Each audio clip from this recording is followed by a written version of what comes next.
श्री गुरु महिमालेख शरण, श्री गुरु महिमालेख शरण, श्री गुरु महिमालेख शरण।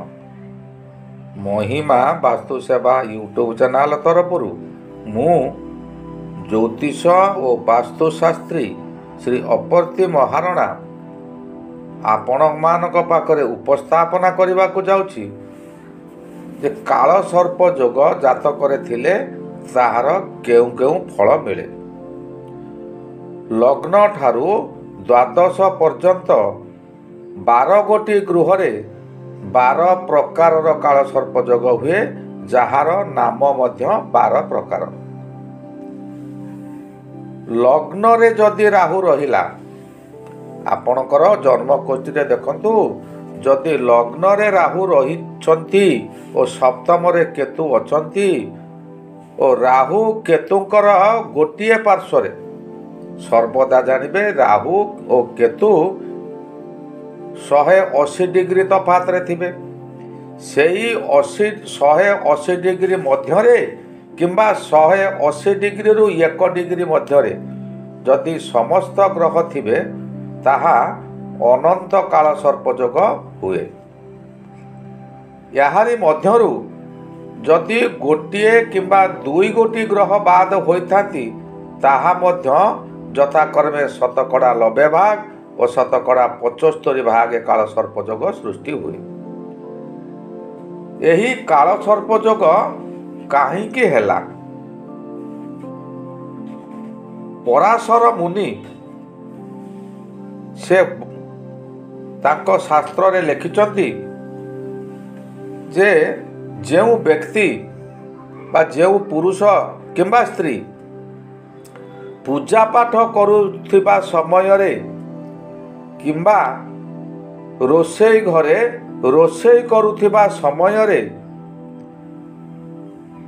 अथवा कौनसी दिन कौनसी व्रत पालन करिथिबे उपवास रहिथिबे, सेही समय रे यौन संपर्क स्थापन करती स्त्री किंबा स्वामी विरुद्ध करुथिबे, किंतु जड़े अन्य जन को बाध्य करी यौन संपर्क स्थापन करिवे, सेही व्यक्ति तार पर जन्म रे अनंत काल सर्प जोगरे जन्म हुअती। आहुरी मध्य एक कारण अछि, नाग साप बा नाग जातीय साप, नाग हेउ गोखर हेउ तंप हेउ, एमाने नाग जातीय तांको मुंडरे चिन्ह रही आ सेमाने फणा तांकर रही, सेमाने हेले विषधर सर्प। किंतु विषधर सर्प हेले मध्य सेमाने निर्दोषी, काहारी कौनसी क्षति करि नथांती, तांको उपरे आघात आसिले से क्षति करती। सेही सर्प को निजे मारिदेबा और निआरे पोड़ी देबा अथवा अन्य केही सर्पटिए गोखर नाग किंबा तंप सापटिए मारी बाहर पकई देछती, ताकू से लोक देखिले सेमाने साप को भारी भक्ति करती और पूजा करती, ताकर गोत्र नागस्य गोत्र होइतिबो। सेमाने कौन करती ना देखती जे ठाकुर साप बोली ताकू मानिथिबारु कहते ठाकुर सापटा को मारिक एमती पकई देछती, ताकू नहीं आसिबे, से मला सापटी को नहीं आसिबे, ताहाको किछि काठरे रखी काठ उपरे रखी घिओ देई सापटी को पोड़ी देबे। यही परि पोड़िबा द्वारा मध्य आसंता जन्मरे तांकर 7 पीढ़ी पर्यंत काल सर्प जोगरे जन्म हेबे। अर्थात एबे जहार काल अनंत काल सर्प जोग रही किंबा जे कौन से काल सर्प जोग रही सेत्रु जना जीव जे तांकर 7 पुरुष पूर्वर मध्य यही परि साप को निआरे पड़िछती। यही काल सर्प जोगर फल स्वरूप आपण सर्वदा स्वार्थवादी हेबे, लोभरे माती रहिबे, ଏମାନଙ୍କ ଉପରେ ରାଜକୋପ ପଡ଼ିଥାଏ। ଏମାନେ ସର୍ବଦା ନିଜ କର୍ମରେ ରତ ରହିଥାନ୍ତି। ଶରୀର ସମ୍ପୂର୍ଣ୍ଣ ଦୁର୍ବଳ, କାହିଁକିନା ଲଗ୍ନ ହେଉଛି ଶରୀର। ଲଗ୍ନରେ ରହିଲେ ରାହୁ, ସେ ବ୍ୟକ୍ତି କାମ ପିପାସୁ ଓ କାମାନ୍ଧ ମଧ୍ୟ ହୋଇଯିବ। ଏମାନଙ୍କର ପ୍ରାୟ କମ ସନ୍ତାନ ହୋଇଥାନ୍ତି କିମ୍ବା ସନ୍ତାନ ହୋଇନଥାନ୍ତି। ଏହି ମନୁଷ୍ୟ ଭାରି ସାହସୀ, ଗର୍ବୀ ଓ ଅହଙ୍କାରୀ। ସର୍ବଦା ସେମାନେ ନିଜ କାମକୁ ଦେଖନ୍ତି ଓ ଦକ୍ଷତାର ସହ କାର୍ଯ୍ୟ କରନ୍ତି। ଏମାନେ ଭାରି ଧର୍ମରେ ଭୀରୁ, ଚତୁର ଦେଖାଇ ବିଧର୍ମୀ କଥାମାନ କହିଥାନ୍ତି। ସର୍ବଦା ଶୁଣିବ ତାଙ୍କ ମୁହଁରେ ଧର୍ମର ବିରୁଦ୍ଧ କଥା ଥିବ। ମିତ୍ରମାନଙ୍କ ସହିତ ଖୋଲାଖୋଲି ବିରୁଦ୍ଧ କରନ୍ତି। ଏହି କାଳ ସର୍ପରେ ନାରୀ ହେଉ କିମ୍ବା ପୁରୁଷ ହେଉ, ଯିଏ ଜନ୍ମ ହୋଇଥାନ୍ତୁ ତାଙ୍କର ବାରମ୍ବାର ଗର୍ଭପାତ ହୋଇଥାଏ। ବହୁ ଡାକ୍ତର ଚିକିତ୍ସା କରି ମଧ୍ୟ ସୁଫଳ ପାଇନଥାନ୍ତି। ଏମାନେ ସଙ୍ଗୀତ ପ୍ରେମୀ, ଡାକ୍ତର ଓ କବିରାଜି ହୋଇଥାନ୍ତି, କିନ୍ତୁ ଲୋକଙ୍କୁ ଠକି କବିରାଜି ଔଷଧ ଦିଅନ୍ତି। ଏକ ଭଲ କଥା, ଯେଉଁମାନେ ମେଷ ଠାରୁ କନ୍ୟା ରାଶି ମଧ୍ୟରେ ଜନ୍ମ ହୋଇଥାନ୍ତି, ଏହିପରି ମନୁଷ୍ୟ ବହୁ ଭୋଗୀ ହୁଅନ୍ତି। ଏହି ଅନନ୍ତ କାଳ ସର୍ପ ଯୋଗ ମଧ୍ୟ ତାଙ୍କ ପାଇଁ ଭଲ ରହେ। ଚାକିରିରେ ଉନ୍ନତି କରନ୍ତି, ବହୁ ବିଳାସୀ, ଅନ୍ୟମାନଙ୍କୁ ଯଥୋଚିତ ସମ୍ମାନ ମଧ୍ୟ ଦିଅନ୍ତି। ଯଦି କର୍କଟ ଲଗ୍ନ, ସିଂହ ଲଗ୍ନ ଓ ମେଷ ଲଗ୍ନରେ ରାହୁ ରହିଥାନ୍ତି, ବହୁ ସୁବର୍ଣ୍ଣର ମାଲିକ ହୋଇଥାନ୍ତି। ଆହୁରି ଏପରି ସ୍ଥାନରେ ରାହୁ ରହି ତାଙ୍କ ଉପରେ ଚନ୍ଦ୍ର, ବୁଧ, ବୃହସ୍ପତି ଓ ଶୁକ୍ରଙ୍କର ଯଦି ଦୃଷ୍ଟି ରହେ, ତେବେ ତାଙ୍କ ମୁଖମଣ୍ଡଳରେ ଗୋଟିଏ ଚିହ୍ନ ଥାଏ। ତଥାପି ମନୁଷ୍ୟ ନିଜ ଭାଗ୍ୟରେ ବହୁ କଠିନ ସମୟ ଆସେ। ଶେଷରେ ନିରାଶ ହେବାକୁ ପଡ଼ିବ। ଜୀବନ ସାରା କଠିନ ପରିଶ୍ରମ କରିଥାନ୍ତି। ଗୃହସ୍ଥ ଜୀବନ ତାଙ୍କର ବର୍ବାଦ ହୋଇଯାଏ। ଯେଉଁ କାର୍ଯ୍ୟରେ ସେମାନେ ହାତ ଦିଅନ୍ତି, ତହିଁରେ ଫେଲ୍ ମାରନ୍ତି। ନିଜ ଲୋକମାନେ ତାଙ୍କଠାରୁ ସମସ୍ତ ଖାଇ ଶେଷକୁ ବେଇମାନି କରନ୍ତି। ଦରକାର ପଡ଼ିଲେ ଏ କରୁଥିବା କର୍ମ ଉପରେ ମଧ୍ୟ ପ୍ରଭାବ ପକାଇ କର୍ମକୁ ନଷ୍ଟ କରିଦିଅନ୍ତି। କଥାରେ ଅଛି, ଭାତ ହାଣ୍ଡି ଭାଙ୍ଗିଦେବା ପରି କରନ୍ତି।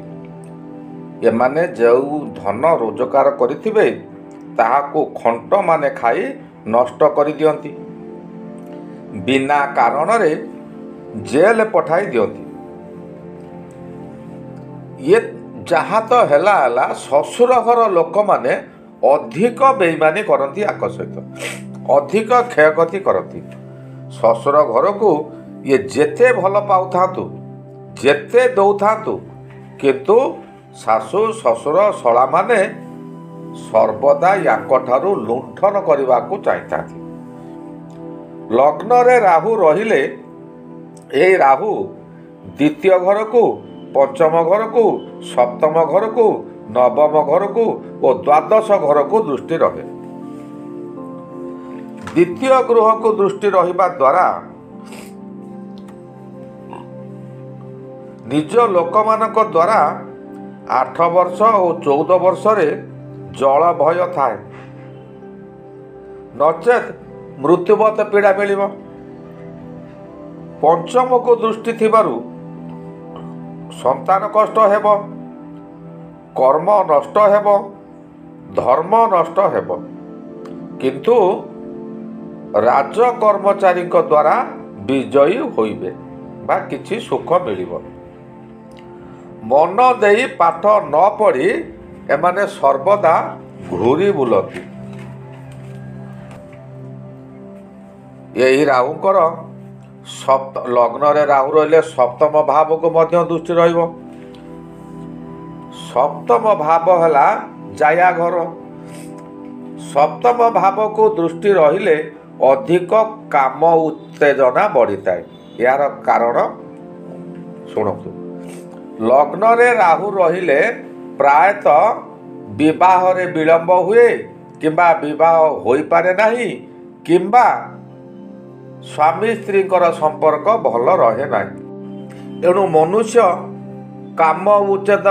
କାମ ଉତ୍ତେଜନାରେ ରହିବା ସ୍ୱାଭାବିକ। ଏମାନେ ନିଜ ଜିଦିରେ ଅଟଳ ରୁହନ୍ତି, ବହୁ ଆଡ଼ମ୍ବର ପ୍ରିୟ। ଏଇମାନଙ୍କର ଯେଉଁ ସମୟରେ ରାହୁ ମହାଦଶା ପଡ଼ିବ ସେ ସମୟରେ ସ୍ୱାମୀ କିମ୍ବା ସ୍ତ୍ରୀ, ସ୍ୱାମୀଙ୍କର ହୋଇଥିଲେ ସ୍ତ୍ରୀ କିମ୍ବା ସ୍ତ୍ରୀଙ୍କର ହୋଇଥିଲେ ସ୍ୱାମୀଙ୍କର ମୃତ୍ୟୁ ହୁଏ।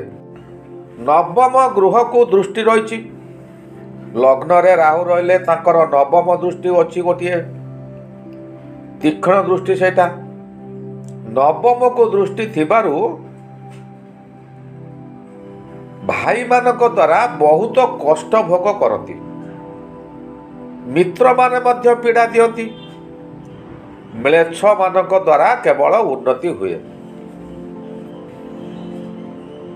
ଧନ ଓ ପୁତ୍ରରେ ମ୍ଲେଚ୍ଛମାନଙ୍କ ଦ୍ୱାରା ଏମାନେ ସୁଖୀ ହୁଅନ୍ତି। ନବବଧୂ ଯୋଗ ମଧ୍ୟ ରହିଛି। ଏହି ନବମ ଗୃହ ପିତୃଗୃହ, ଧର୍ମଗୃହ ମଧ୍ୟ। ଏମାନେ ପ୍ରାୟତଃ ପିତୃ ସେବା କରିପାରନ୍ତି ନାହିଁ। ଧର୍ମ ସର୍ବଦା ହାନି ହୁଅନ୍ତି। ଧର୍ମରେ ମନ ଦେଇପାରନ୍ତି ନାହିଁ। ଦ୍ୱାଦଶ ଭାବକୁ ଦୃଷ୍ଟି ରହିଲେ, ଦ୍ୱାଦଶ ଭାବ ହେଉଛି ମେଡ଼ିକାଲ ଭାବ ଓ ଦ୍ୱାଦଶ ଭାବ ଆମର ମନୁଷ୍ୟମାନଙ୍କର ମୃତ୍ୟୁ ପରେ ଯିବାର ପଥ। ଯାହା ଦାନ ପୁଣ୍ୟ କରିଥିବେ ସେହି ସମୟରେ ସେ ଫଳ ମିଳେ, କିନ୍ତୁ ଦ୍ୱାଦଶକୁ ଦୃଷ୍ଟି ଥିବାରୁ ଆପଣଙ୍କୁ ଦାନ ପୁଣ୍ୟରେ ବାଧା ଦେବ। କେହି କେହି ବ୍ୟକ୍ତି ସଂସାର ତ୍ୟାଗୀ ହୋଇ ସନ୍ନ୍ୟାସୀ ହୋଇଯାନ୍ତି। ଅନ୍ୟ କେହି କେହି ବ୍ୟକ୍ତି ଅଧିକ କାମୁକ କିମ୍ବା ଅଧିକ କାମ କଳାରେ ମାନ୍ଦା ରହି ବହୁ ଦୁଃଖ କଷ୍ଟ ଭୋଗନ୍ତି। କେହି କେହି ବଧିର ମଧ୍ୟ ହୋଇଯାନ୍ତି। ଏମାନଙ୍କର ପ୍ରାୟତଃ ସନ୍ତାନ ସୁଖ କମ ରହେ। ଏହିପରି କାଳସର୍ପ ଯୋଗ ଯେଉଁମାନଙ୍କର ଜନ୍ମଗୋଷ୍ଠୀରେ ଅଛି ସେମାନେ ଅନନ୍ତ କାଳସର୍ପ ଯୋଗର ପ୍ରତିକାର କରନ୍ତୁ। ତାହାଦ୍ୱାରା ଆପଣଙ୍କ ଜୀବନରେ କିଛି ପରିବର୍ତ୍ତନ ହେବ। ଆପଣ ସର୍ବଦା ସତ୍ ମାର୍ଗରେ ଯିବାକୁ ଚେଷ୍ଟା କରନ୍ତୁ। କାହାରି ଧର୍ମକୁ ଆପଣ ନଷ୍ଟ କରନ୍ତୁ। ଏହି ଗଲା ଅନନ୍ତ କାଳ ସର୍ପଯୋଗର ଫଳ। ଏହାର ପରବର୍ତ୍ତୀ ଅଧ୍ୟାୟରେ କୁଳିକ କାଳ ସର୍ପଯୋଗ ବିଷୟରେ ଆଲୋଚନା କରିବା। ଦ୍ୱିତୀୟରେ ରାହୁ ଥାଇ କୁଳିକ କାଳ ସର୍ପଯୋଗ ସୃଷ୍ଟି କଲେ ତାହାର ଫଳାଫଳ କ'ଣ ମିଳେ? ଶ୍ରୀ ଗୁରୁ ମହିମା ଅଲେଖ ଶରଣ। ଶ୍ରୀ ଗୁରୁ ମହିମା ଅଲେଖ ଶରଣ। ଶ୍ରୀ ଗୁରୁ ମହିମା ଅଲେଖ ଶରଣ ଶରଣ ଶରଣ।